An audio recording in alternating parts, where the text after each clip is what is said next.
com forte braço, com seu poder, ampara-me por onde for. Graça real sem fim, mostra o Senhor por mim. Vivo na luz, meu amigo é Jesus, sou feliz, feliz. E quando triste, carente estou, eu posso recorrer ao seu tesouro celestial e ricas bênçãos recolher. Graça real sem fim, mostra o Senhor por mim. Vivo na luz, meu amigo é Jesus, sou feliz, feliz. Com Cristo podes ter comunhão e andar em plena paz. Se aceitas hoje o seu perdão, feliz pra sempre viverás. Graça real sem fim, mostra o Senhor por mim. Vivo na luz, meu amigo é Jesus, sou feliz, feliz. Se assente, queridão, queridona, sou feliz, feliz. Que bênção, que maravilha. Abra sua Bíblia em Efésios, no capítulo 2. Nós vamos orar assim que terminarmos a leitura do texto, para pegar carona aí do hino que acabamos de cantar. Graça real sem fim, mostra o Senhor por mim. Aleluia. Efésios 2, 11 a 22. Portanto, lembrem-se de que no passado vocês eram gentios na carne, chamados incircuncisão por aqueles que se intitulam circuncisão, que é feita na carne por mãos humanas. Naquele tempo vocês estavam sem Cristo, separados da comunidade de Israel, estranhos às alianças da promessa, não tendo esperança e sem Deus no mundo. Mas agora, em Cristo Jesus, vocês que antes estavam longe, foram aproximados pelo sangue de Cristo, porque Ele é a nossa paz. De dois povos Ele fez um só, e na sua carne derrubou a parede da separação que estava no meio, a inimizade. Cristo aboliu a lei dos mandamentos na forma de ordenanças, para que dos dois criasse em si mesmo uma nova humanidade, fazendo a paz, e reconciliasse ambos em um só corpo com Deus, por meio da cruz, destruindo a inimizade por meio dela.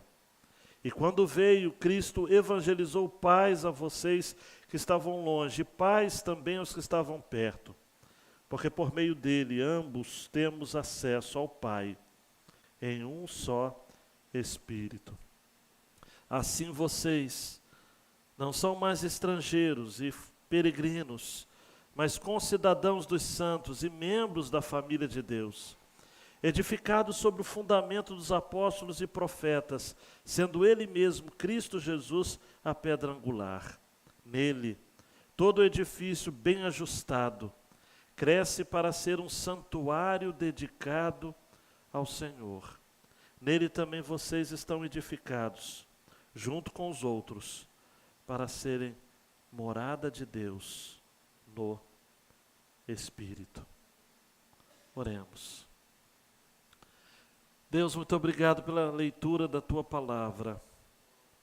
Muito obrigado por essa atmosfera tão piedosa que o Senhor está nos dando nesta noite. Esse ambiente tão gostoso, esse ambiente de família, de igreja.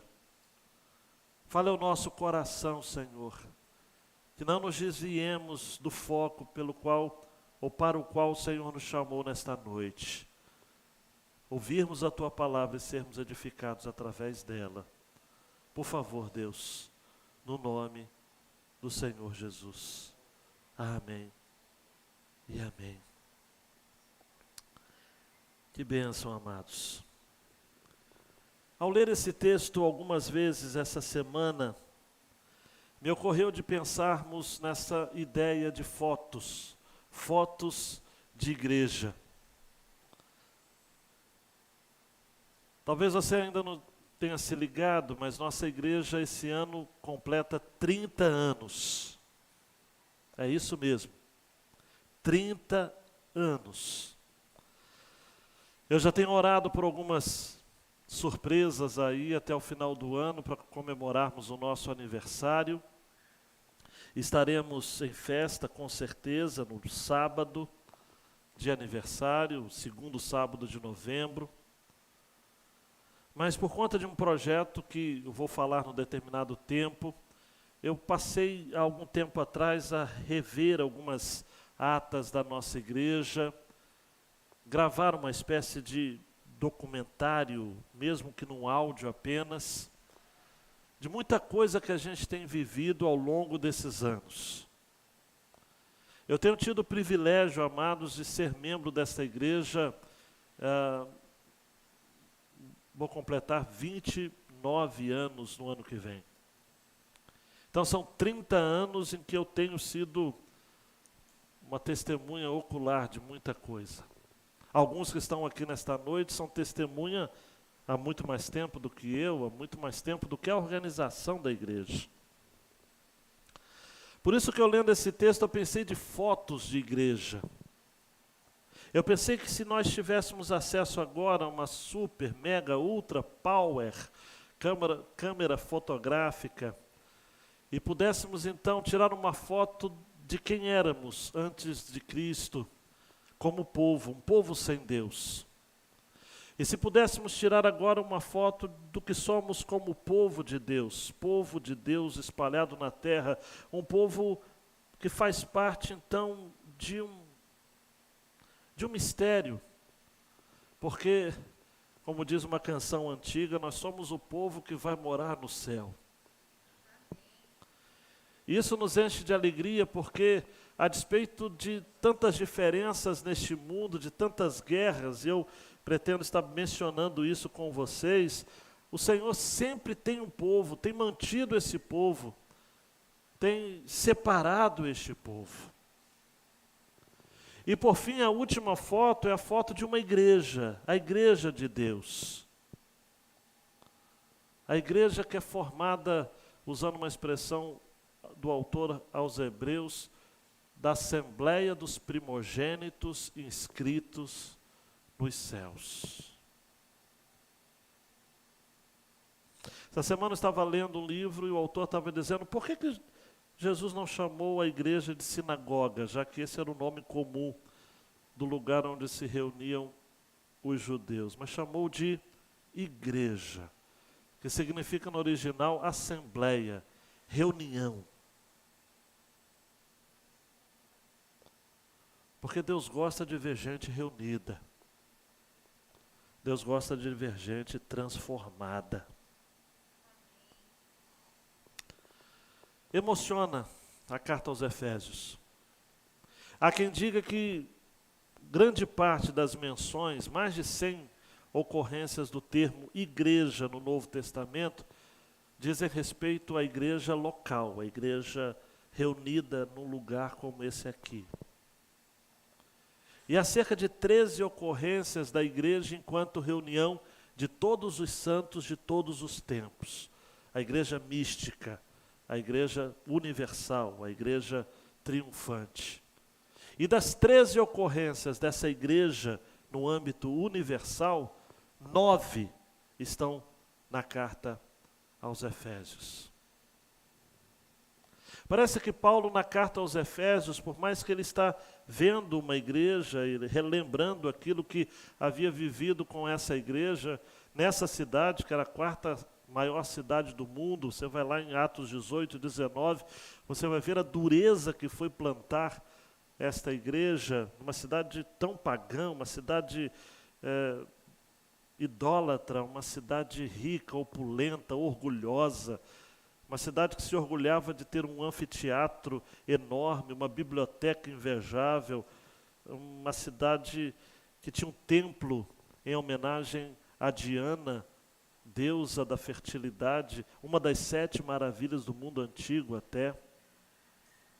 E nessa cidade, nesta igreja, houve um mistério ali que chamou a atenção de Paulo a ponto dele escrever esta carta falando de bênçãos espirituais em Cristo, falando da história do Evangelho, a primeira parte da carta, e a segunda parte da carta falando da nossa história, né? O que diz respeito a gente, qual é a prática, de que modo devemos viver então.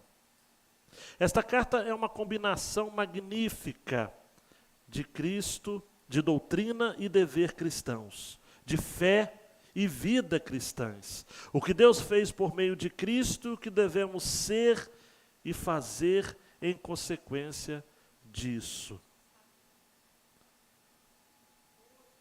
Na verdade, John Stott vai dizer de que essa carta é a carta da nova sociedade de Deus, do novo povo. De um povo que une judeus e não judeus, ou gentios. De um povo multiétnico, de um povo que não tem divisões, que não tem barreiras, que a política não pode separar, que a economia não pode separar, que a origem não pode separar. Paulo compartilha nesta carta sobre a nova vida que nós temos em Cristo e fala dessa nova sociedade que Deus criou, então, por meio de Cristo.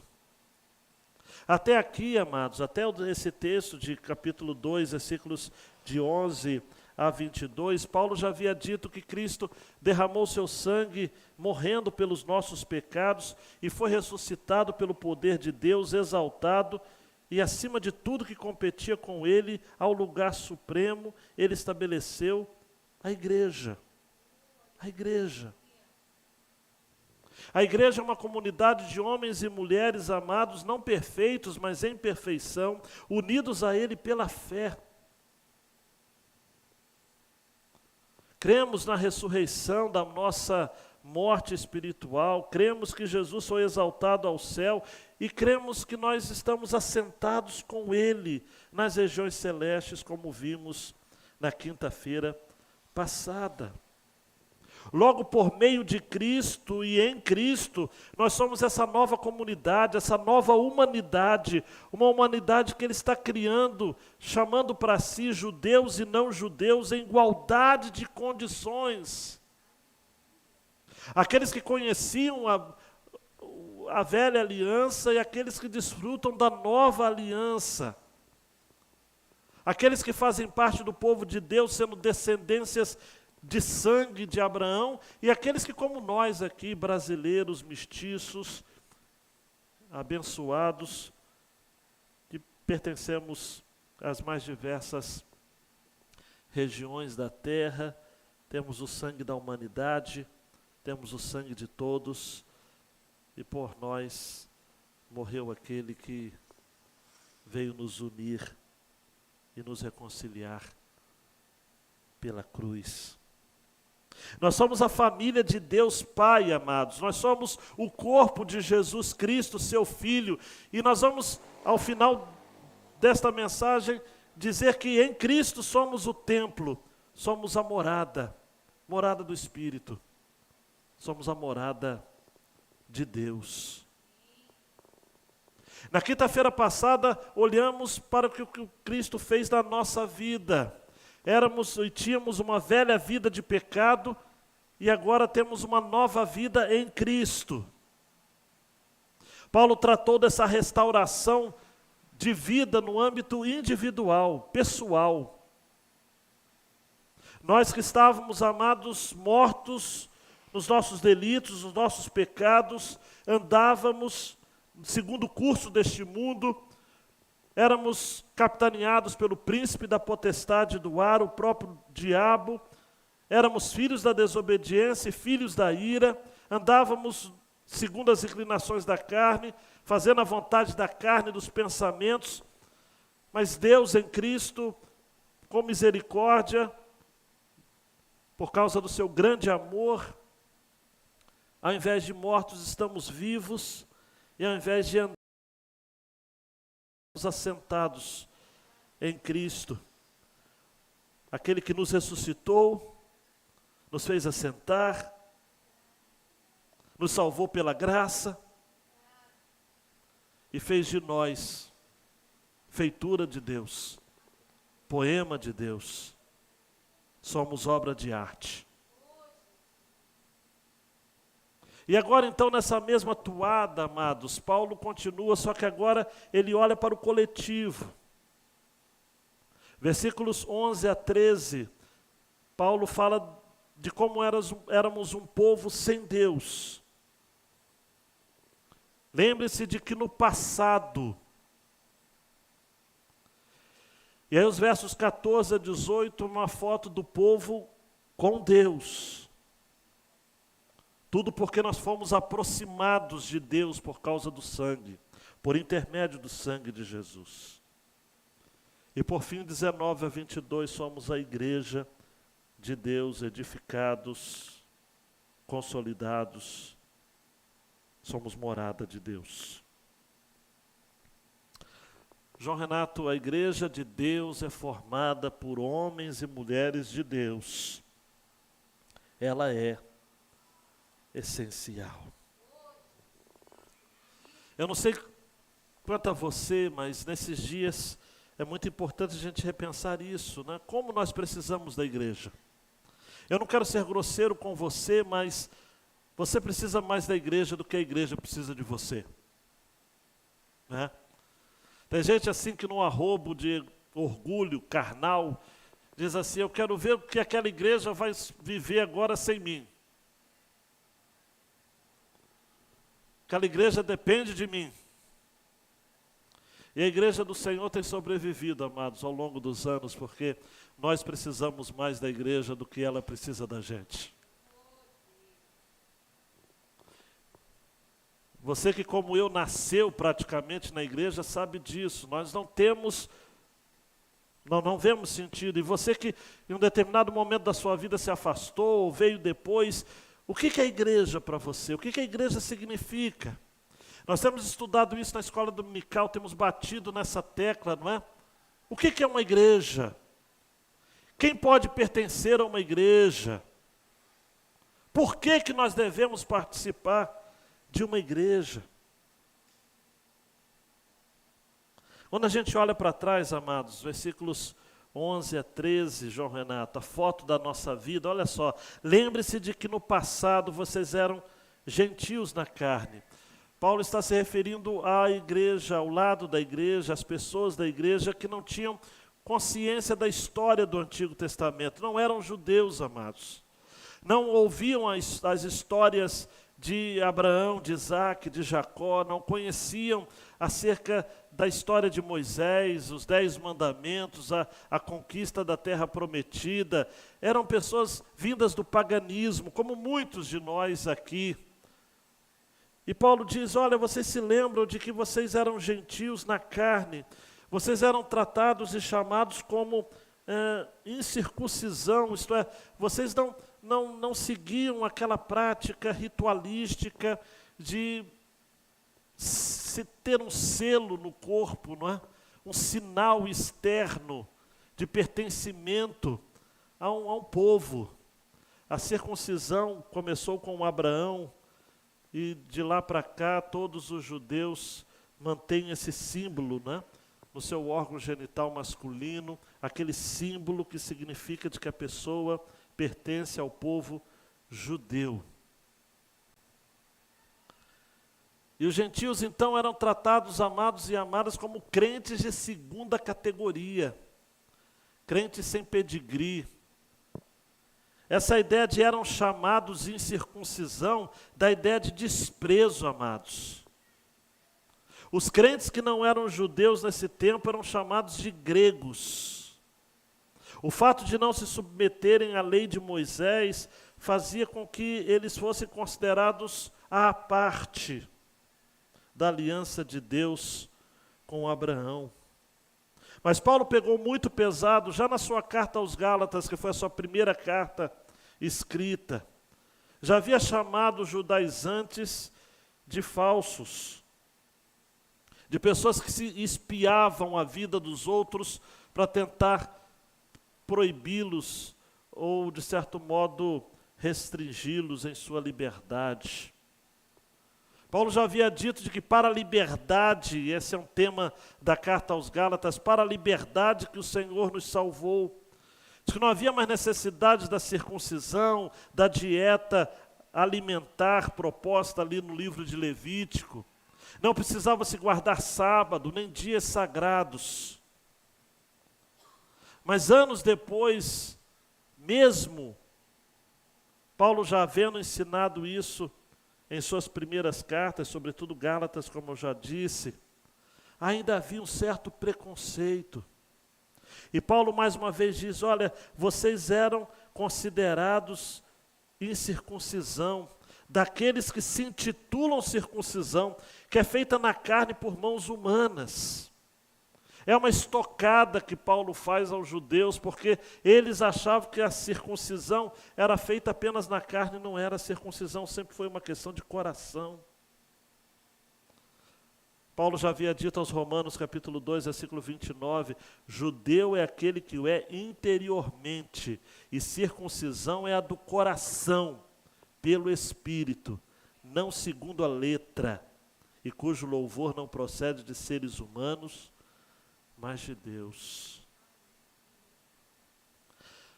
A partir do versículo 12, Paulo vai dizer de que os gentios, os não-judeus, eles eram alienados duplamente. Primeiro, eles eram alienados do ponto de vista social. Havia uma animosidade entre eles e os judeus, algo de milhares de anos. Os judeus consideravam os gentios párias da sociedade, objetos de escárnio, de reprovação. Você consegue compreender um povo, amados, que era visto com maus olhos dentro da comunidade? E Paulo vai dizer no versículo 12, olha, naquele tempo vocês estavam sem Cristo, separados da comunidade de Israel, estranhos às alianças da promessa, não tendo esperança e sem Deus no mundo.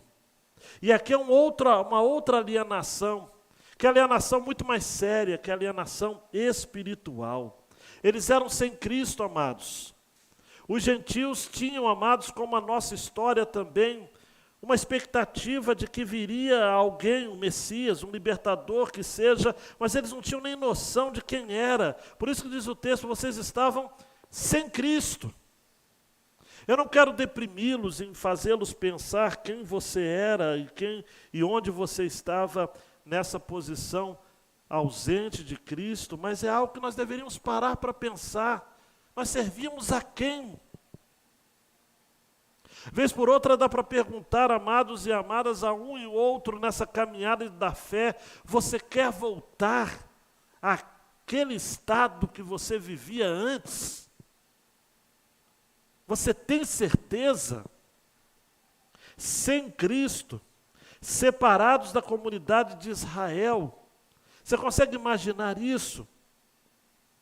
Gente que está fora dos benefícios espirituais, de bênçãos, de proteção, fora, amados, separados da comunidade de Israel, sem conhecimento das doutrinas tão preciosas da palavra de Deus a partir do Antigo Testamento, e há quem pense hoje em dia que o Antigo Testamento merecia ser esquecido, mas não.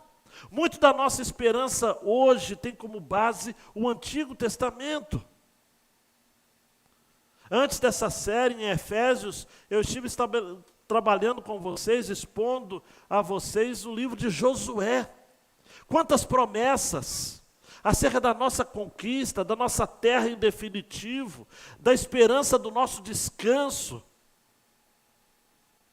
Mas os gentios, amados, antes, e nós também como gentios, isto é, como não judeus, antes de Cristo estávamos separados dessa comunidade. Estranhos às alianças da promessa. Éramos estrangeiros, amados, incapazes de partilhar as divinas alianças de Deus, a terra de Deus, o sacerdócio de Deus, a nação de Deus, o reino de Deus, o Rei dos Reis. Nós não conhecíamos as doutrinas, nós não discerníamos, amados e amadas, aquilo que hoje nos parece claro. Nós éramos como o eunuco, e esse é o texto que eu vou compartilhar no domingo à noite. Líamos a palavra, mas não compreendíamos nada, porque não tínhamos ninguém para nos ajudar a entender. E não compreendíamos. O quadro, amados, a foto fica ainda mais clara quando a gente olha essa expressão, não tendo esperança. Porque se a gente não conhece da palavra de Deus, se a gente não conhece da história do povo de Deus, nós vamos ter esperança no quê? Me faz lembrar uma cena do filme Amistad, em que, se não me engano, Steven Spielberg é o diretor do filme, e ele coloca os escravos, homens escravizados, presos, num meio contexto de luta pela libertação. E aí alguns escravos presos começam a ler a Bíblia, uma Bíblia enorme, cheia de figuras. E naquelas figuras eles contemplam fotos do Senhor Jesus em seu sacrifício, em sua paixão, no seu sofrimento. E um deles olha para o outro e diz o seguinte, olha só como esse cidadão está sofrendo. Olha só como ele vai vencer, como ele conseguiu vencer. Essa poderia ser a nossa história também. E essa é a nossa história, amados. Esta é a nossa história. Mas a nossa esperança está naquele que de fato disse, olha, no mundo tereis aflições, mas tende bom ânimo. Eu venci o mundo.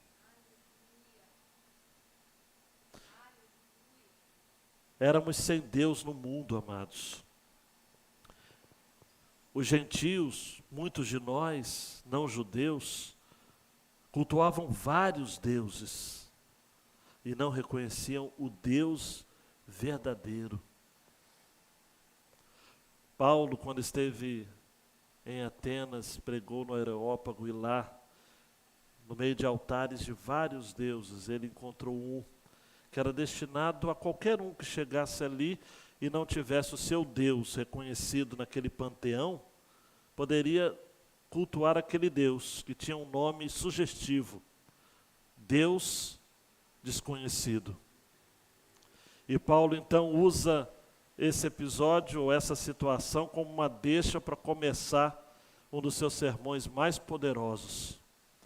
Ele começa o seu sermão dizendo assim, vejo que sois excepcionalmente religiosos, posto que, diante de tantos altares, a tantos deuses, vocês fizeram questão de manter um, denominado ao Deus desconhecido. E é justamente acerca desse Deus que vocês não conhecem e que eu conheço muito bem, que eu venho aqui para pregar a vocês. E está lá. Quantos dentre nós, amados, cultuavam tantos deuses, mas não conheciam o Deus da Bíblia, o Deus verdadeiro? Mas, amados, o versículo 13 nos enche de esperança quando diz, mas agora, e aí muda, Mas agora, em Cristo Jesus, vocês que estavam longe, foram aproximados pelo sangue de Cristo. Estávamos longe, amados, mas fomos aproximados. E a palavra aqui, o verbo para se aproximar, tem a ver o seguinte: olha, vocês agora estão próximos de Deus, estavam afastados e agora se tornaram novos convertidos. O termo vir para perto é o mesmo que tornar-se um prosélito, um conhecido, um convertido, um novo convertido. Me faz lembrar Hebreus capítulo 9, versículos 13 e 14, que diz: portanto, se o sangue de bodes e de touros e a cinza de uma novilha, aspergidos sobre os contaminados, os santificam quanto à purificação da carne, muito mais o sangue de Cristo, que pelo Espírito eterno a si mesmo ofereceu sem mácula a Deus, purificará a nossa consciência de obras mortas para servirmos ao Deus vivo. Pelo sangue de Cristo, amados, nós nos tornamos próximos de Deus. 1 Pedro 1, 17 a 19. E se vocês invocam como Pai aquele que sem parcialidade julga segundo as obras de cada um, vivam em temor durante o tempo da peregrinação de vocês, sabendo que não foi mediante coisas perecíveis como prata ou ouro que vocês foram resgatados da vida inútil que seus pais lhe legaram, mas pelo precioso sangue de Cristo, como de um cordeiro sem defeito e sem mácula. E aí, João Renato, nós temos uma nova foto agora. Muda-se o cenário. Agora a foto é de um povo que conhece o seu Deus, porque Ele é a nossa paz. Jesus é a nossa paz. Repare comigo, queridão e queridona, de que Ele não veio trazer a paz. Ele é a própria paz. E paz não é ausência de conflitos, paz é um estado de tranquilidade, paz é a segurança, a felicidade, a harmonia que se tem quando as coisas estão interiormente seguras e prósperas. Cristo é a nossa paz. Me faz lembrar quando os anjos amados cantavam nas campinas de Belém: glória a Deus nas maiores alturas, Lucas 2,14. Paz na terra entre os homens a quem Ele quer bem.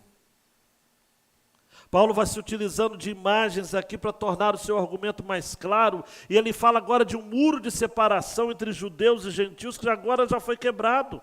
Ele é a nossa paz de dois povos, judeus e gentios, ele fez um só.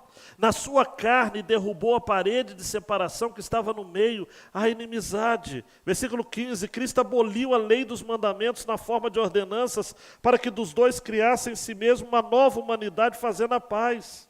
16, e reconciliasse ambos em um só corpo com Deus por meio da cruz, destruindo a inimizade por meio dela. Cadê a inimizade, amados?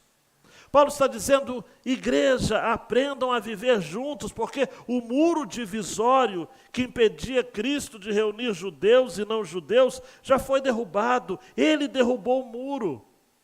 Não há mais inimizade, amados. Por intermédio da carne de Cristo, o texto faz questão de dizer que Ele fez isso em carne. Ele fez isso, amados, através da sua morte. 14, de dois povos Ele fez um só, e na sua carne derrubou a parede de separação.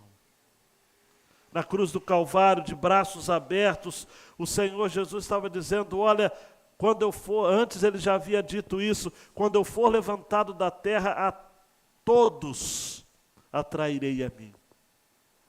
Todos. Judeus e não judeus, amados.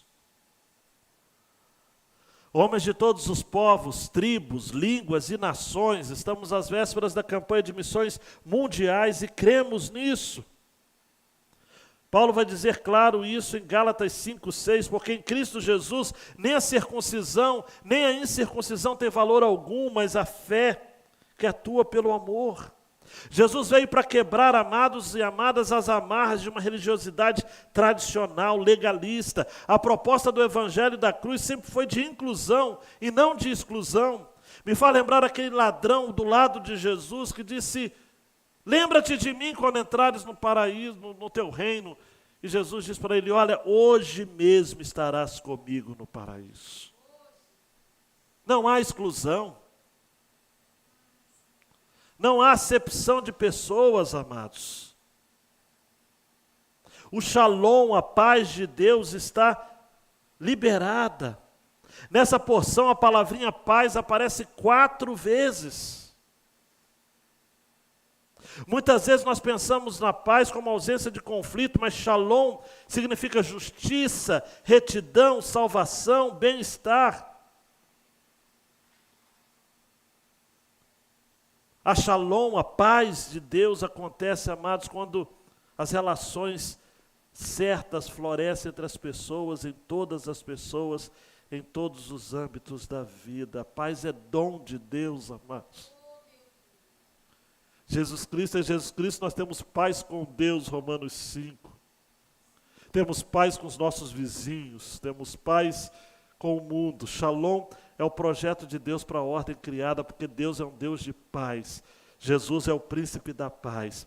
O Espírito Santo é o Espírito de paz. Nas bem-aventuranças diz, bem-aventurados os pacificadores, porque eles serão chamados filhos de Deus. O Evangelho é uma boa notícia de paz. De paz. Mais tarde, Paulo vai dizer em Efésios 4:3, fazendo tudo para preservar a unidade do Espírito no vínculo da paz.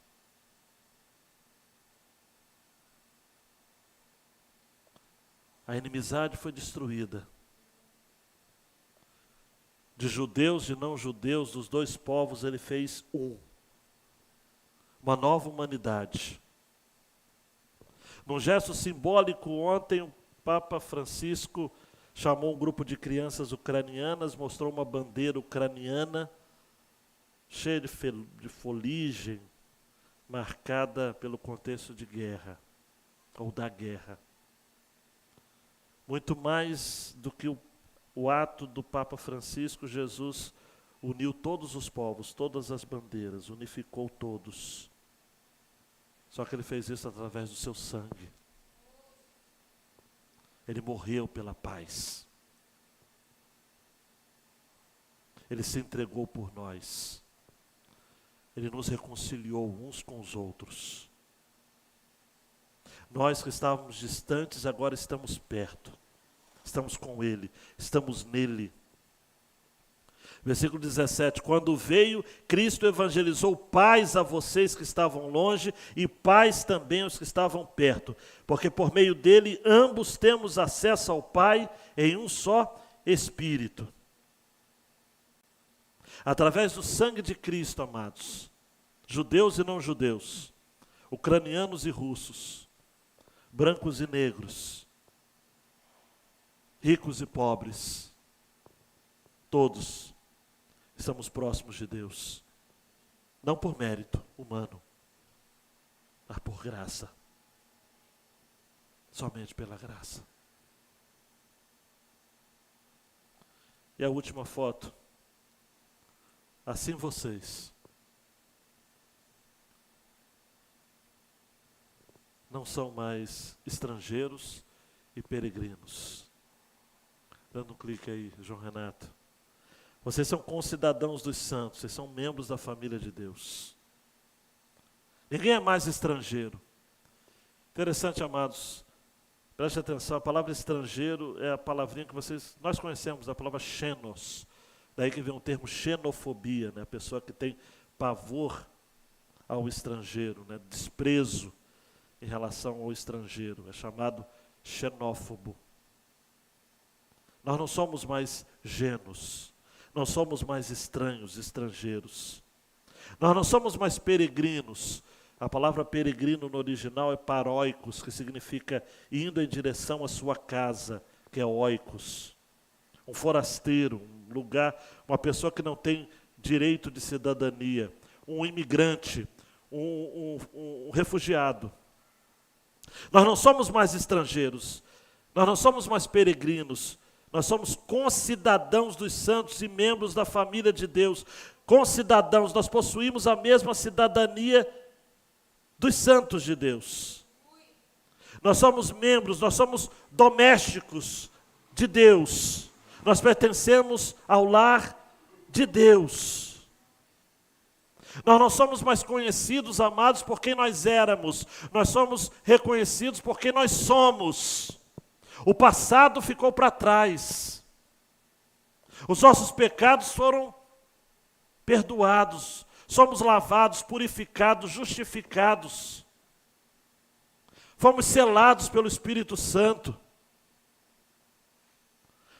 Somos chamados filhos de Deus.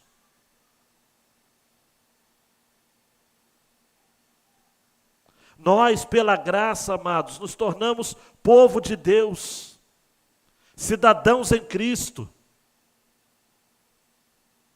Somos livres. Somos povo de Deus e família de Deus. Somos o Israel de Deus. Somos cidadãos celestes. Somos colegas espirituais, temos comunhão entre nós. Somos cidadãos juntamente com os anjos. Já morremos, já ressuscitamos com Cristo. E Cristo está na companhia dos anjos nos lugares celestiais e nós estamos assentados com Ele. E se isso não fosse o bastante, Paulo resolve terminar essa porção se valendo de imagem da construção civil, dizendo, olha, nós somos edificados, versículo 20, sobre o fundamento dos apóstolos, dos profetas, sendo Ele mesmo, Cristo Jesus, a pedra angular. Na tradução na linguagem de hoje, ele diz, vocês são como um edifício, estão construídos sobre o alicerce que os apóstolos e os profetas colocaram. A pedra fundamental, a pedra angular, é o próprio Jesus. A pedra principal, o elemento mais importante numa construção, o que dá sustentação a toda a construção, é Jesus. Estamos fundamentados nele, na doutrina cristã dos apóstolos e dos profetas. Versículo 21 vai dizer de que esse edifício, amados, esse conjunto de pessoas cresce, é bem ajustado, cresce para ser um santuário dedicado ao Senhor. Nós somos edificados, consolidados, amados. Aconteça o que acontecer, vamos permanecer de pé, vamos perseverar. A igreja do Senhor Jesus não encontra inimigo à altura. Nós não devemos nos preocupar, amados, com contextos de perseguição, de guerras, de tragédias. Porque a promessa de Deus continua valendo. Em Mateus 16, as portas do inferno não prevalecerão contra a sua igreja. Estamos edificados, bem ajustados, solidificados. Somos estáveis, amados. Somos morada de Deus no Espírito. O que isso significa é espetacular. A Nova Tradução na linguagem de hoje diz assim, olha, vocês se tornaram uma casa onde Deus vive, onde Deus fica à vontade. Eu e você somos casa de Deus, amados, onde quer que estejamos. As pessoas olham para nós e dizem o seguinte, queremos ter a esperança dos crentes. O famoso antropólogo ateu Darcy Ribeiro costumava dizer, eu tenho inveja da fé dos crentes. Eu tenho inveja da fé dos crentes. Me perdoe a linguagem popular, mas é só para deixar ainda mais claro ao final desta mensagem, não deixa a peteca cair. Se mantenha animado, encorajado. Tenha fé.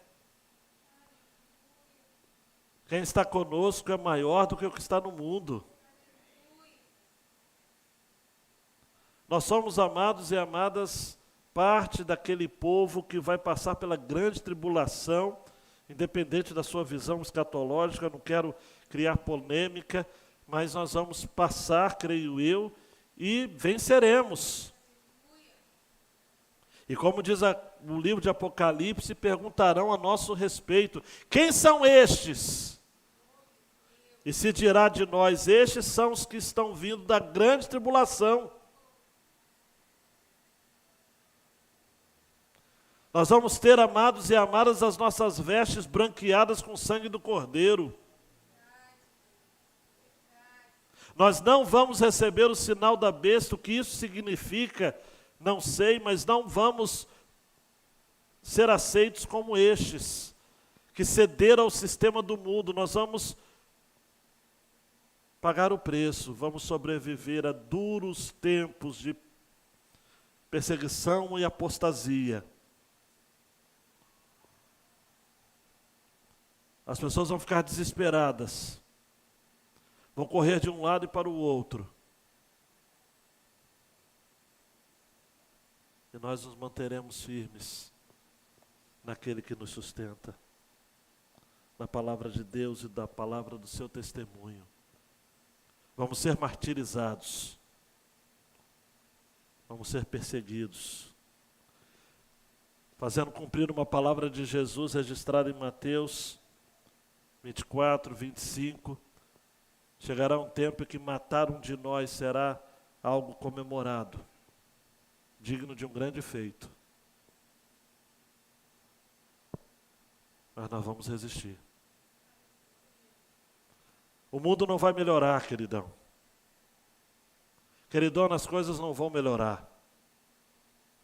Vão piorar. Mas nós somos morada de Deus no Espírito. Isso faz toda a diferença. João Renato, 2 reflexões para a gente terminar e ir para as nossas casas, guardados por Ele. Primeiro, a igreja reunida não precisa necessariamente ter em mãos os elementos da ceia do Senhor, pão e cálice, para se lançar em uma reverente lembrança de quem éramos sem Cristo e de quem somos em Cristo. Você não precisa esperar a ceia do Senhor para fazer um memorial. Faça esse memorial todos os dias. Lembre-se de quem você era. E diga: eu não vou voltar para lá. Eu não quero voltar. Eu não quero ficar distante. Eu vou perseverar. Deuteronômio 8:2 diz assim: lembre-se de todo o caminho pelo qual o Senhor seu Deus os guiou no deserto durante esses 40 anos, para humilhar vocês, para pôr vocês à prova, para saber o que estava no coração de vocês, se guardariam ou não seus mandamentos. Lembre-se de todo o caminho que vocês já passaram. E sabe que o caminho que está se aproximando de nós, em relação ao nosso encontro com o Senhor, em relação ao que já foi trilhado, nós estamos pertinho, amados. Nós estamos muito mais perto de lá do que de cá. Ainda em Efésios, no capítulo 5, versos 8 a 10, Paulo vai dizer: porque no passado vocês eram trevas, mas agora são luz do Senhor. Vivam como filhos da luz, porque o fruto da luz consiste em toda bondade, justiça e verdade, tratando de descobrir o que é agradável ao Senhor. Não olha para trás. Jesus disse em Lucas: lembrai-vos da mulher de Ló. Por que será, né? Deve ser para a gente não olhar para trás. Não olha para trás. Por fim, João Renato, porque no passado, ou melhor, não podemos perder de vista essas fotos. Como partes de um verdadeiro álbum de família, nós fomos alcançados para a unidade. Isso não tem a ver com uniformidade, amados. Nós não precisamos estar todos numa mesma igreja. Nós não precisamos estar todos numa mesma denominação. Nós não precisamos ser todos iguais, amados. Quem disse que nós precisamos ser iguais? Você pode ser diferente e estar conosco. Paulo vai dizer em Colossenses 1, versículos 21, vocês que no passado eram estranhos e inimigos no entendimento pelas obras más que praticavam, 22, agora porém ele os reconciliou no corpo da sua carne mediante a sua morte, para apresentá-los diante dele santos, inculpáveis, irrepreensíveis. Amados, nós somos igreja. Há um mistério extraordinário em ser igreja. Eu quero terminar dizendo que uma das marcas, e esse texto fala sobre isso também, de dois povos fez um, não é? João vai dizer que nisto conhecerão todos que sois meus discípulos, se vos amardes uns aos outros. João Renato, deixa essa última frase aí. A igreja de Deus é formada por homens e mulheres de Deus. Ela é essencial, porque aqui a gente precisa demonstrar amor. Olhe para mim, aqui a gente precisa verbalizar amor. Amados e amadas, me permita dizer rapidamente que esse período da pandemia, sobretudo o período mais severo, nos fez muito mal. Como ficamos saudosos da igreja. Os crentes verdadeiros tiveram saudades da igreja. Dos momentos de cânticos, dos momentos de abraços, de confraternização. Até hoje há quem tenha algum receio, amados, mas a gente precisa voltar, amados, a gente precisa voltar a viver isso. Hoje eu estava folheando um livro que eu li no meu período de seminário, chamado A Igreja é o Lugar de Vida, de um pastor presbiteriano independente chamado Naaman Mendes. Num dos capítulos ele vai falar de que a igreja precisa verbalizar o amor. E ele faz algumas perguntas do tipo, qual foi a última vez que alguém na igreja lhe disse que você é querido, amado? Qual foi a última vez que você disse que ama alguém na comunidade? E ele vai trabalhando no seu livro sobre a importância disso, porque Jesus disse em João 15:9, como o Pai me amou, eu também vos amei. Nós precisamos ter relacionamentos na igreja, amados, como que Paulo tinha em relação a Timóteo, ele chamava de verdadeiro filho. Filemão, Paulo chamava de amado colaborador. Aos Filipenses, Paulo diz que eu vos trago no coração. Em Romanos, Paulo diz que devemos ter carinho uns pelos outros. Carícias verbais precisam acontecer no ambiente da igreja. E ele termina esse capítulo, esse trecho, esse ponto do seu capítulo, dizendo que certa feita ele foi pregar numa igreja na capital paulista, e chegando lá, ele pregou a necessidade dos irmãos viverem uns aos outros em amor mútuo, através de palavras, começando nas suas próprias famílias. E ele então propôs ali um apelo, um tempo de oração, quando ele viu os jovens estavam orando, as crianças, os adultos, mas um senhor no primeiro banco da fileira à esquerda não se movia, braços cruzados, uma outra senhora cabisbaixa também não se moveu. O pregador, pastor Naaman, olhava toda a igreja, alguns se abraçando, outros chorando, 3 jovens fizeram uma roda, oravam, clamavam. Toda a solenidade daquele culto foi quebrada por conta desse tempo, mas aos poucos o silêncio voltou. E depois então, pastor Naaman percebeu de que alguns jovens continuaram orando e de repente caminharam para frente do templo, abraçaram aquela mulher que estava imóvel. A igreja começou a ficar em comoção espiritual. Chorando, eles foram para aquele outro cidadão, aquele homem que permanecia indiferente. Houve um abraço, houve um quebrantamento. Aquela mulher balbuciava algumas palavras. Depois do culto, compartilharam com o pastor de que aquele era um casal. Eles eram casados há 20 anos. Mas nunca haviam dito um ao outro que se amavam. Pastor Naaman disse isso no seu livro, e eu creio de todo o meu coração naquilo que eu vou dizer para vocês. Na igreja existem pessoas que nunca ouviram a frase, eu te amo. E existem pessoas que nunca disseram isso de todo o coração. Não é um eu te amo cinematográfico, é um eu te amo do coração.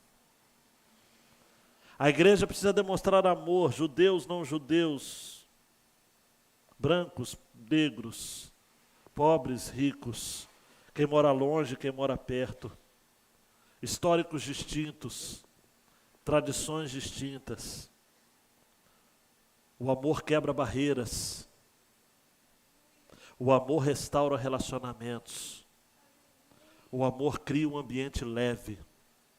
O amor facilita a transparência. O amor cura as emoções. No amor exercitamos o perdão. Por fim, o amor gera vida na comunidade. Somos morada de Deus. E na minha Bíblia diz, não sei na sua, que Deus é amor. E se Deus é amor e nós somos morada de Deus, a implicação lógica é que não tem para onde correr. Nós somos obrigados a amar. E quanto mais difícil for a pessoa, mais amor a gente tem que dar. Amar os fáceis é facinho. João vai dizer isso. Amar ao nosso irmão, não. É amar os não amáveis. A igreja é essa mistura santa, onde todos, encardidos e arrumadinhos, bem vestidos e maltrapilhos, nervosinhos e fleumáticos, todos. Morada de Deus no Espírito. Abaixa a cabeça e diga: Senhor, que sejamos uma igreja assim, que se entrar alguém ali pela porta, carente de amor, vai receber amor. Sem suspeita, porque o amor não suspeita mal. O amor não suspeita mal. O amor não guarda registro. É isso que significa no original. O amor não guarda registro. O amor não tem cadernetinha onde se anota as faltas.